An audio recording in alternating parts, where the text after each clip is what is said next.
Allah berfirman, laqad kana lakum fi Rasulillahi uswatun hasanah liman kana yarjullaha wal yawmal akhir wa dzakarallaha katsiran.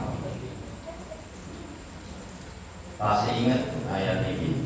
Tahun yang lalu saya bahas. Ada yang mau menjelaskan? Kita revisi lagi saja, kita ulangi. Jadi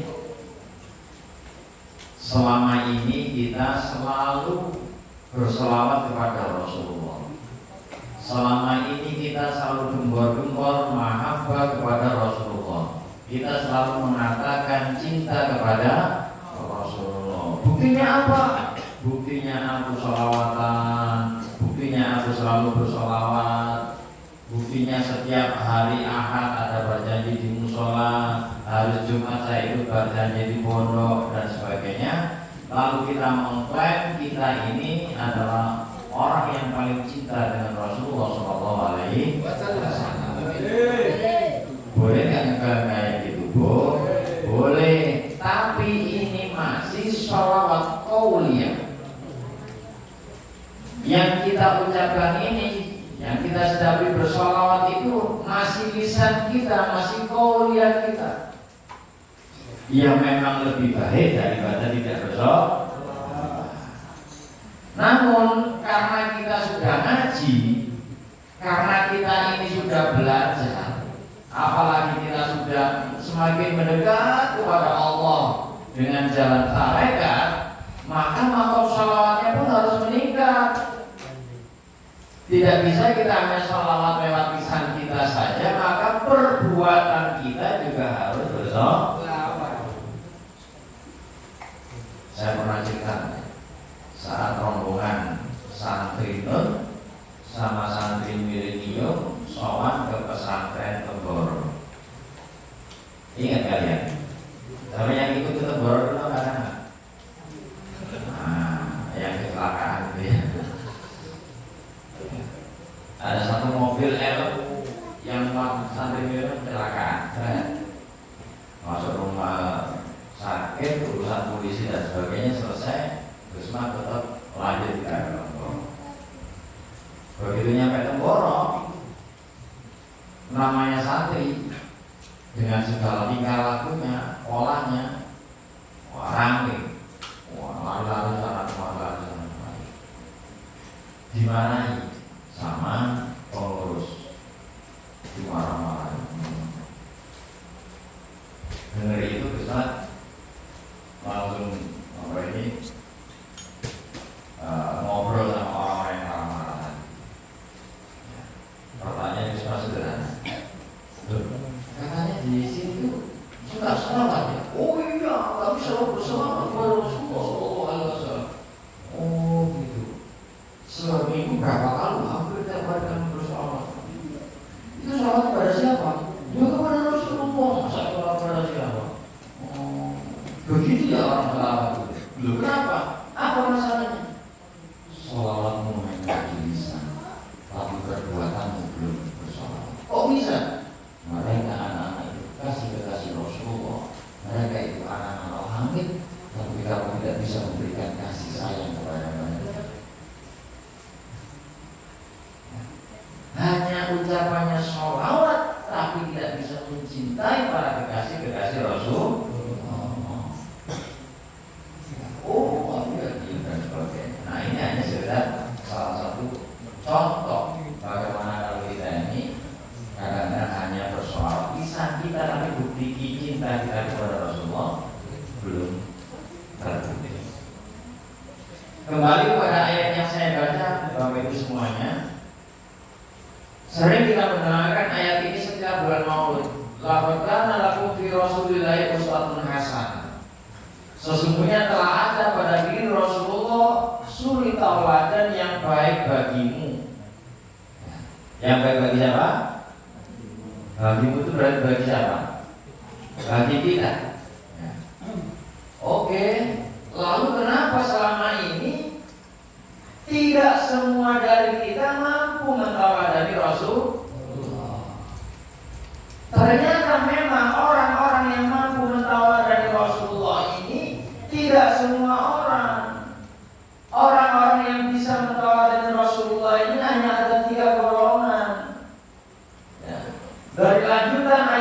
cukup dijelaskan liman kana yarjullaha wal yawmal akhir wa dzakarallaha katsira.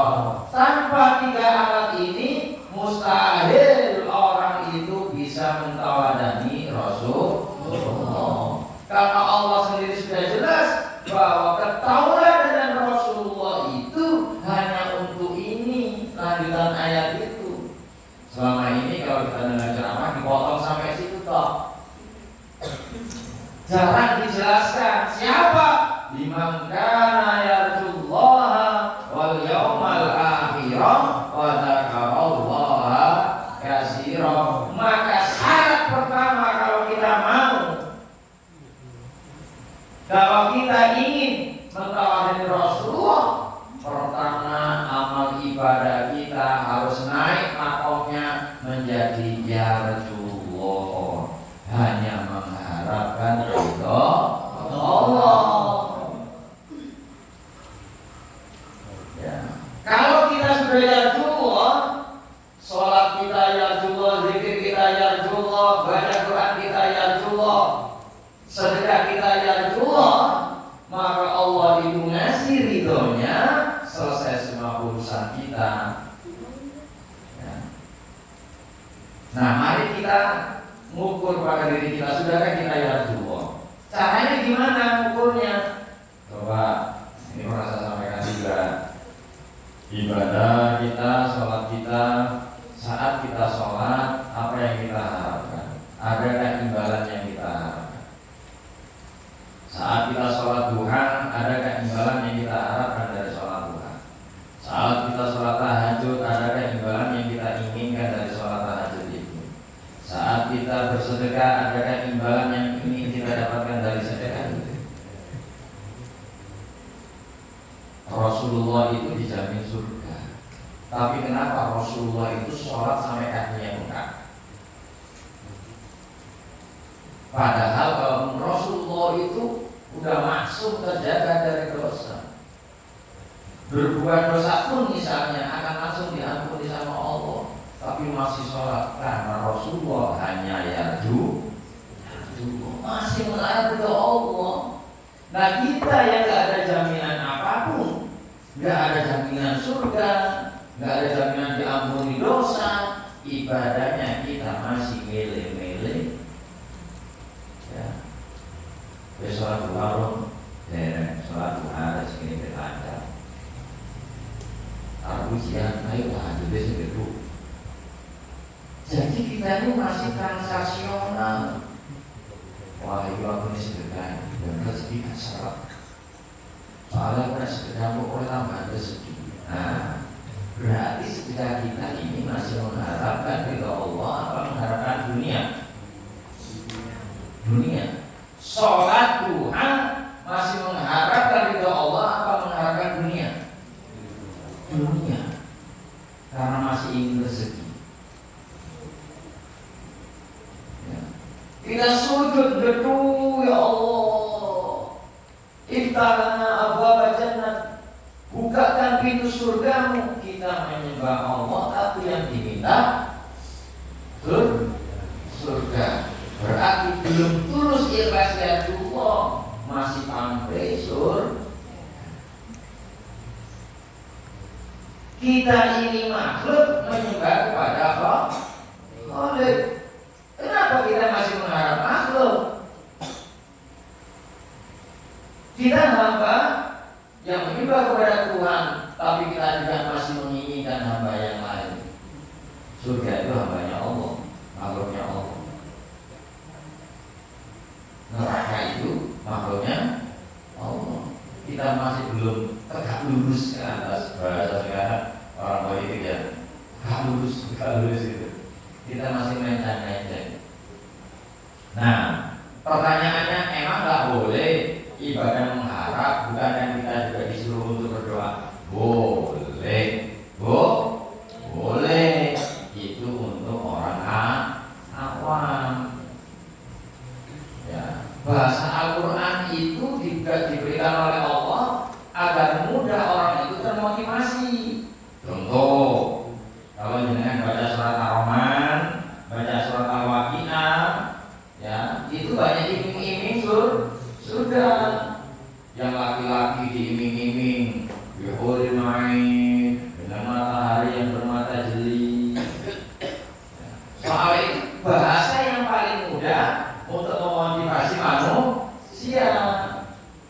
Yang perempuan dimotivasi dengan nanti dengan perhiasan mikro, wadahab dari perak dan emas. Soalnya orang itu senangannya emasan. Itu bahasa Al-Quran. Ya, untuk agar kita termotivasi. Nah, ibadatul awam, orang-orang yang awam yang masih memulai, itu di situ makomnya. Ya, saat kita memberi, yuk aku tolong biar nanti gini dan sebagainya. Nah, inilah kalau kita sudah belajar mengenal diri, menggapai ilahi, bahasa tasawufnya gitu ya. Ya, mari kita juga meningkatkan kadar ibadah kita ini, makomnya dinaikin dikit lah. Ya. Ibadah ya ibadah aja, hanya satu, mengharap ridha Allah karena ta'atan lillah, karena hanya ingin taat pada Allah. Kamu ngapain sholat duha? Disunahkan oleh Rasulullah, aku cinta Rasulullah, aku ingin ridha Allah, maka aku sholat duha. Kamu selalu sholat tahajud, enak rasanya itu agunan hati, nyambung langsung pada Allah. Mudah-mudahan aku selalu dianggap oleh Allah sebagai hambanya yang taat, ingin dianggap menjadi hambanya yang taat, hanya ingin mengharap ridhonya Allah. Loh, terus gimana? Ya otomatis kalau kita pengharapannya hanya Allah, Allah ya senang. Dan apa yang menjadi kebutuhan kita pasti Allah kan. Ingat, bahasanya adalah apa yang menjadi kebutuhan kita. Artinya Allah itu tahu kadar kemampuan kita dalam menerima rezeki. Ustaz Adiansyah ujuk-ujuk dikasih uang 1 miliar, bingung dia. Karena kadarnya belum segitu rezekinya. Waduh, ini kok tiba-tiba mau apa ini? Menerima uang 1 miliar. Khilaf dia akhirnya. Dia mikir ini kalau aku usaha, aku bisa ini itu daripada aku di dalam pondok. Akhirnya dia meninggalkan lapangan perjuangan, keluar dari pondok. Dia berpikir akan buka usaha dengan uang 1 miliar. Begitu dibuka usaha, bangkrut seperti ya, ya, langsung. Kenapa? Karena kadarnya nggak mampu. Allah tahu. Ya setelah dia yang 1 miliar disilah, lain. Gue bilang apa-apa. Jadi Bapak Ibu yang dirahmati Allah, apa yang kita terima, rezeki yang Allah bagikan kepada kita itu sesuai dengan kadar kebutuhan kita. Kalau kebutuhannya naik, biasanya akan dinaikin. Naik lagi kebutuhannya dinaikin. Gitu.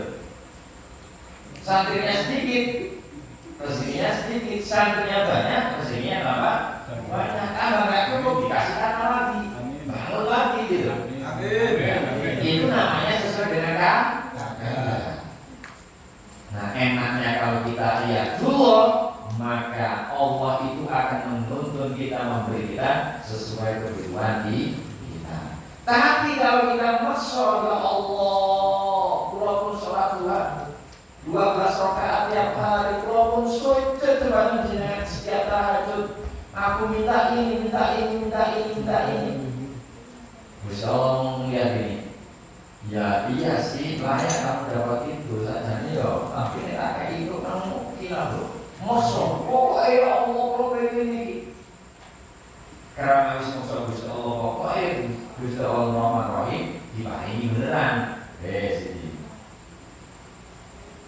Tapi setelah dikasih biasanya malah terjadi kesalahan malah jauh dari Allah Subhanahu wa Ta'ala. Jadi jangan banding-bandingkan dengan nikmat yang sudah Allah berikan. Rasanya kita itu malu dalam transaksi orang. Ya, kita sedekah ini harus dapat imbalan ini, sedekah ini harus ini, dan sebagainya. Dulu saya itu pernah ada dari salah satu lembaga itu setiap sedekah itu ngasih bisa 1 lembar, 2 lembar bolak-balik nama-nama donatur dan doa dari masing-masing orang. Itu tidak dibacakan. Sekali kita nggak bacakan ditagih.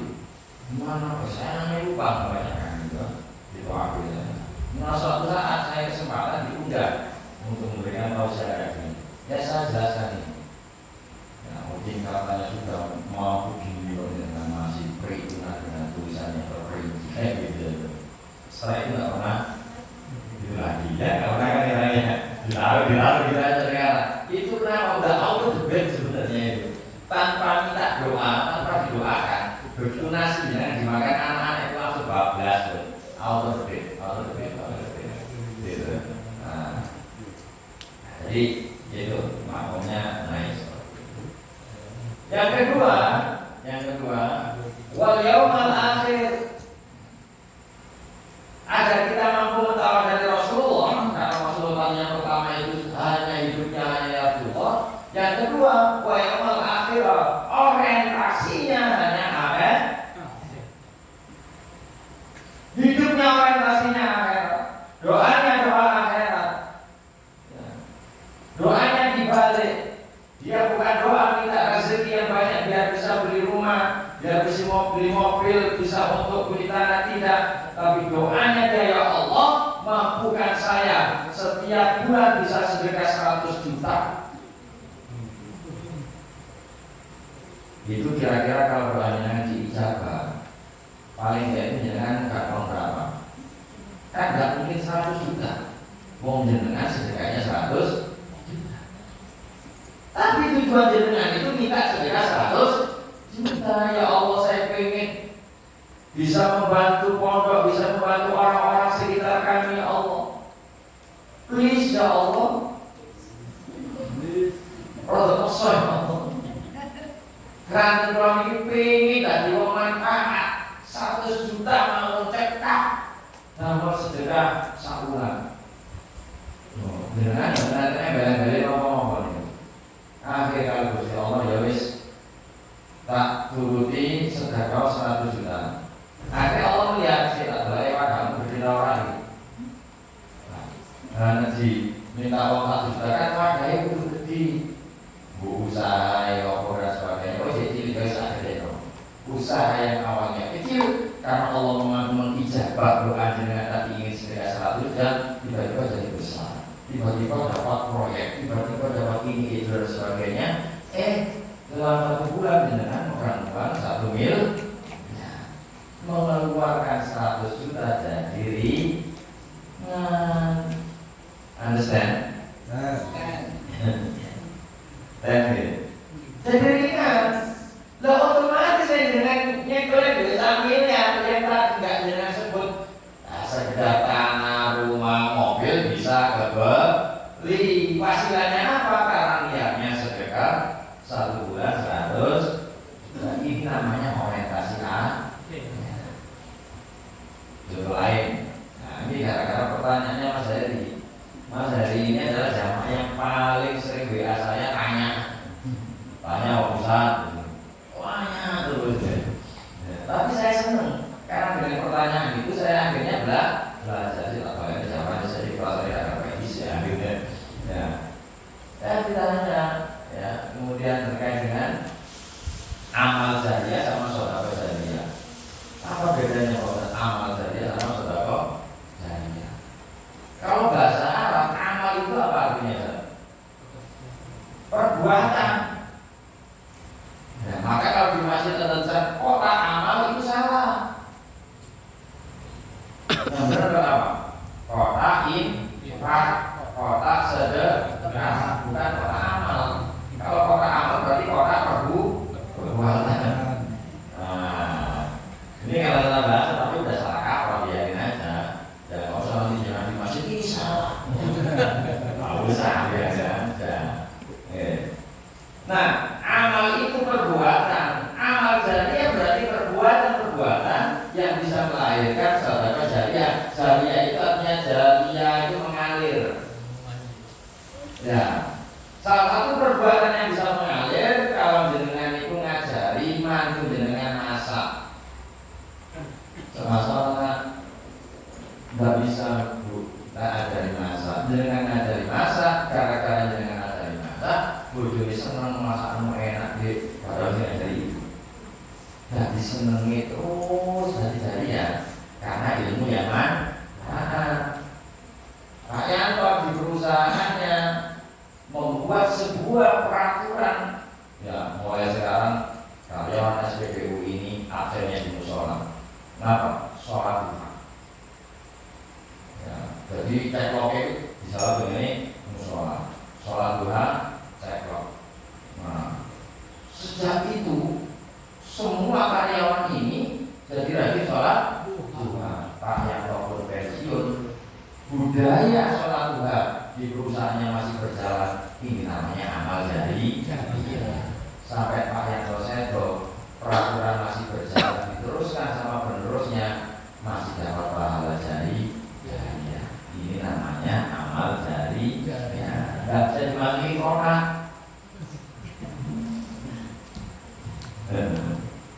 Nah, kalau sedekah jariah berarti infak berupa harta, berupa harta benda yang kemudian ditasarufkan, yang disedekahkan ya untuk pembangunan pesantren, masjid, untuk makan dan sebagainya.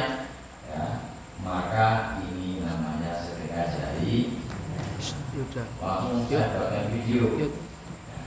Saya buatkan video tentang hak milik itu yang saya ceritakan. Jadi anehnya manusia itu bahwa persiapan akhirat itu terus tidak seimbang dengan aset dunia yang dia miliki. Padahal harta yang akan dibawa mati itu harta yang hanya menjadi miliknya dia, miliknya si mayit. Harta milik si mayit itu yang mana? Harta milik kita itu adalah harta yang sudah dikeluarkan untuk orang lain, harta yang sudah dijadikan, harta yang sudah diinfakkan itu hak milik. Kalau jenengan hitung sekarang, kira-kira banyak mana? Hak milik jenengan apa hak sewa? Hak sewa ini yang sekarang masih ada di rekening, rumah, mobil, aset yang lainnya, tanah itu masih hak sewa kepada Allah. Karena belum tentu menjadi milik jenengan. Kalau jenengan tiba-tiba meninggal, sudah milik waris. Ya. Nah, mana harta milik jenengan itu? Harta milik jenengan itu yang diinfakkan. Sumurnya pondok ini hak miliknya Pak Yanto. Ya. Karena 100% dulu dibiayai beliau. Nah, apa saya sampaikan buat contoh. Ya. Selama santri mandi di sini, wudhu dan sebagainya mengalir sampai jauh. Ini namanya hak milik. Hak milik. Yang sekarang masih di rekeningnya Pak Yanto masih sewa. Belum juga, maka dikeluarkan aja Pak Yanto. Gitu. Ya. Ayo, ada yang mau nimba sumur lagi, nggak saya mau bawa sumur ini. Oh, sumur tidak gelaminan ya sama di depan masjid ada tempat. Soalnya yang di depan masjid sana itu kemarin mau saya bangun dulu air. Nah, saya tanya tukang sumurnya, dicari tempat airnya itu kedalamannya itu dalam sampai berapa puluh meter gitu. Per meternya itu minta 200. Sehingga total kalau nggak salah itu habis sekitar 20 jutaan. Itu yang di depan masjid. Sehingga akhirnya nggak jadi sampai sekarang. Nah, kalau yang kurang kelampitan itu juga di rumah kita bangun masih terkendala air. Ini hanya informasi, saya tahu ingin gitu Pak ya. Itu hak milik kalau itu semuanya. Ya. Nah kalau kita hitung hak milik kita dengan apa yang masih ada dalam diri kita, aset dunia kita masih tidak seimbang. Padahal kita yang sering melihat orang meninggal, kita juga mengantarkan jenazah, kita tahu pasti mati itu ada, dan kita yakin nikmat kubur itu ada. Lah, siapa yang bisa menyiapkan nikmat kubur untuk diri kita? Ya diri kita sendiri. Kapan nyiapannya? Nyiapannya ya sekarang. Bukan ketika kita masuk kubur baru siap-siap. Nggak bisa. Jangan begitu masuk kuburan mau anak jangan itu aku jadi karena turun bolan sumbang no kayak masuk kubur bolan sakit Bu. Saya itu bolan sakit. Sakitnya apa? Bila ini sebelum kita dipanggil Allah Subhanahu wa Ta'ala. Oh, itu contoh orientasi akhiratnya jangan pun nggak ada pikiran ke atasnya. Dan itulah Rasulullah. Itulah akhlak Rasulullah yang dipikirkan hanya akhirat, bagaimana umatnya nanti juga selamat dunia akhirat. Nek dengan fokus di akhirat, insya Allah dunia ini tuh kalau niat sedekah 1 juta per bulan dikait rezeki oleh Gusti Allah samiliar, otomatis urusan dunia ini kelar.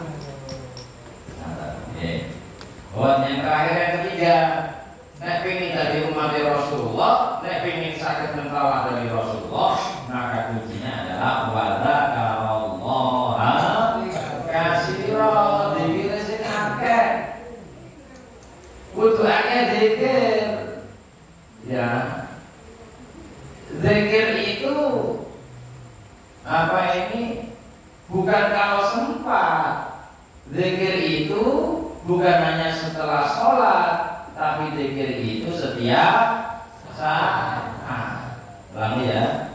Dzikir itu bukan hanya kalau sempat, bukan hanya setelah sholat, tapi dzikir itu setiap saat. Setiap saat. Lanjenengan sampun diparingi dzikir hobi. Dzikir hobi ini dzikir yang bisa kita gunakan setiap saat, lintas ruang dan waktu, apapun kita bisa menggunakan dzikir hobi. Ya, bahkan mohon maaf saat di WC pun kita bisa dzikir hobi. Boleh Pak Ustaz? Boleh, kan tidak diucapkan. Nah, hanya mengikuti detak jantung kita dengan kalimat Allahu Allah.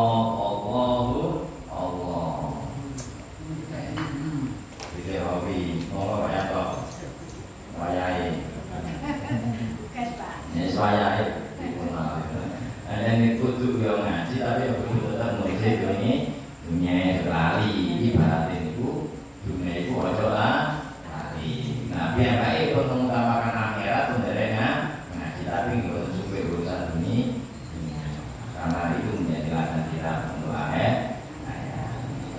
Dan alhamdulillah untuk yang ketiga ini kita sudah mentauladani Rasulullah. Rasulullah itu ahli dzikir dan kita juga sudah mentauladani, sudah belajar dzikir dan sudah berusaha untuk istiqomah dzikir. Alhamdulillah. Karena tidak sedanten tiang ini saged tergerak dzikir.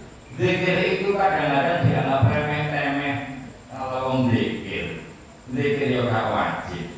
Tapi dzikir ini adalah sesungguhnya instrumen alat komunikasi tercanggih antara kita dengan Allah. Dzikir alat komunikasi tercanggih yang pulsanya nggak pernah habis, kuotanya unlimited, itu dzikir. Nek pun sambung kalian Gusti Allah, ati dadi adem ayem, nek ati dadi adem ayem ngurusi sembarang kali iso dadi tenang. Nek iso dadi tenang ngurusi sembarang kali niku akhire hasilnya apik. Nek brusak-brusuk mesti hasilnya mboten apik. Maka ketenangan ini hanya bisa kita dapatkan saat hati kita tumaknina ketika kita berdiri.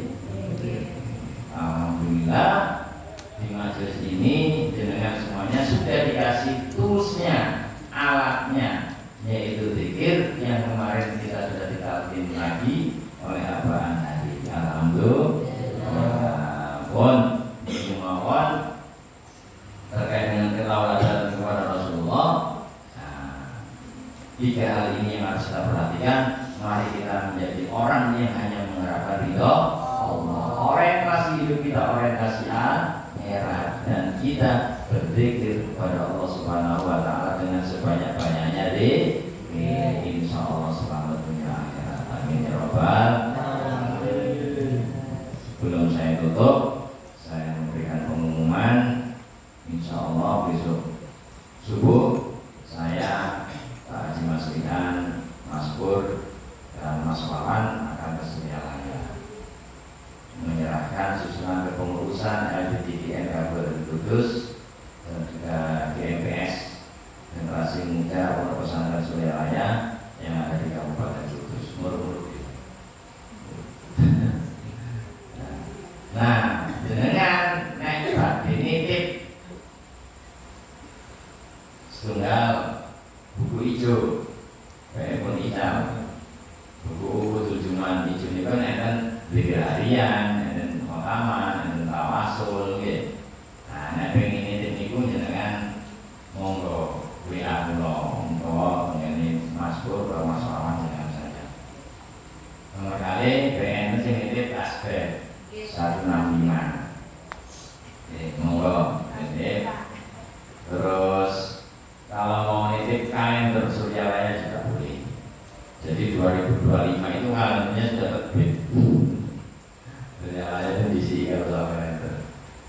Kisaran harga tasbih 20.000. Kemudian kalender itu kemarin saya dari pengumuman 25.000. 20 tambah 40.000. Buku ini kalau yang kecil kayaknya 10.000, yang besar 15.000, kayaknya sekitar segitu. Ya, saya mau memfotokopi buku itu tidak enak, harus tersungkan sama surialah ya. Masuk buku di fotokopi ya, itu hak kitanya ada dan itu manfaatnya besar buat kita. Jadi kalau bisa kita ya sabarkan. Monggo yang mau nitip, walaupun uangnya nggak sekarang nggak apa-apa, gampang. Nanti kita berikan aja dulu, ya. Nanti waktu mungkin Jumat depan bisa diambil. Monggo dengan laporan saja atas yang ada memberi. Ini saja yang bisa kita sampaikan. Mari kita tutup dengan syair Ibadallah Rijalallah Amin Aizu